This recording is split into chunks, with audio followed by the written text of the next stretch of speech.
Hello friends, welcome to my channel. आज આપણે બનાવીશું મટર કટલેટ।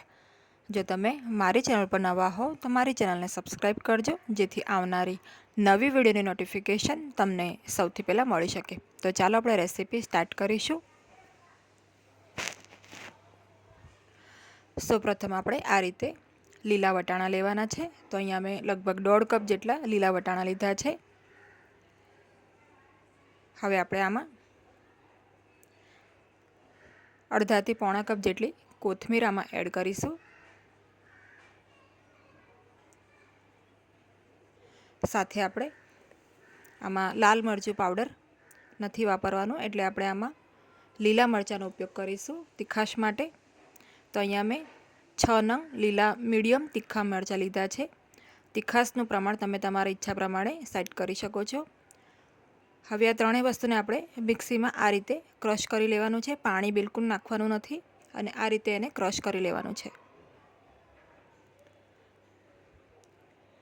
હવે અહીંયા મેં અડધા કપ જેટલો ચણાનો લોટ લીધો છે,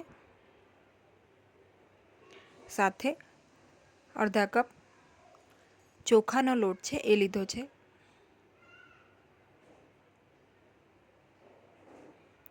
એક નંગ ઝીણી સમારેલી ડુંગળી લીધી છે, એ નાખીશું।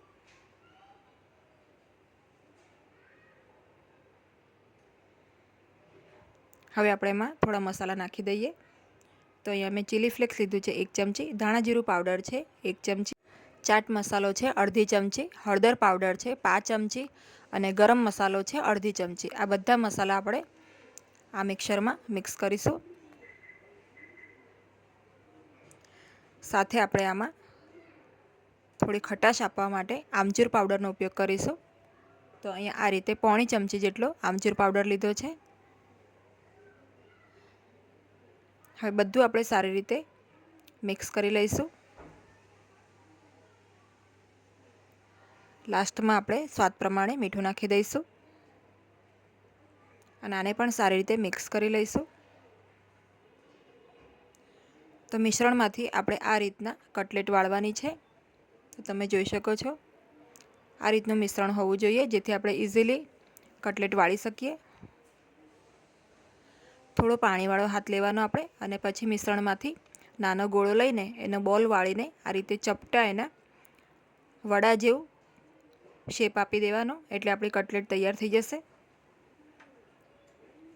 તમે કોઈ મોલ્ડનો ઉપયોગ કરીને એને મનગમતા શેપમાં પણ આ રીતે કરી શકો છો।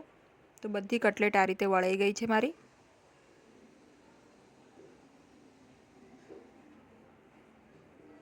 હવે આ કટલેટને આપણે અહીંયા બ્રેડ ક્રમ્સ છે એમાં આપણે થોડું હળવું પ્રેસ કરીને કટલેટને કોટ કરી લઈશું।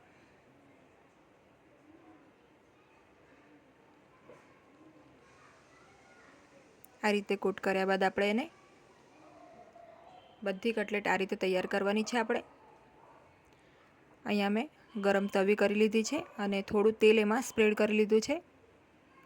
આ રીતે બધી કટલેટ આપણે તવી પર મૂકી દઈશું। તમે ઈચ્છો તો આને ડીપ ફ્રાય પણ કરી શકો છો, પણ અહીંયા મેં ઓછા તેલનો ઉપયોગ કરીને આને આ રીતે શેલો ફ્રાય કરી છે। તો કટલેટને સારી રીતે બંને સાઈડથી એકદમ ગોલ્ડન રંગની થાય ત્યાં સુધી આપણે શેકવાની છે। આપણે બંને સાઈડ થોડું થોડું તેલ નાખતા રહેવાનું છે આમાં। તો બે ટીપા આપણે તેલ નાખતા રહીશું, જેથી કટલેટ ઉપરથી એકદમ એનું જે પડ છે એકદમ સરસ ક્રિસ્પી થશે। અથવા તો આ રીતે કોઈ પણ બ્રશની મદદથી પણ તમે તેલને આ રીતે કટલેટની ઉપર સ્પ્રેડ કરી શકો છો।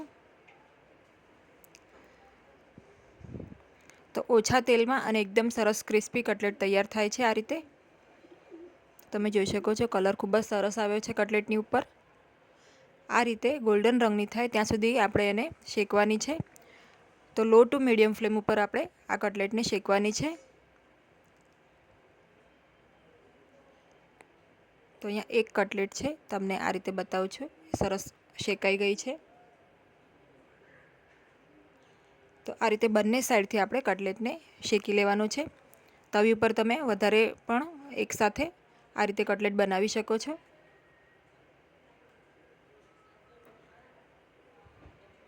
તો કટલેટની એક બેચ અહીંયા રેડી થઈ ગઈ છે। આપણે સર્વ કરી લઈએ। તો ગરમા ગરમ વટાણાની કટલેટ રેડી છે। એને મેં મેયોનીઝ અને કેચઅપ સાથે સર્વ કર્યું છે.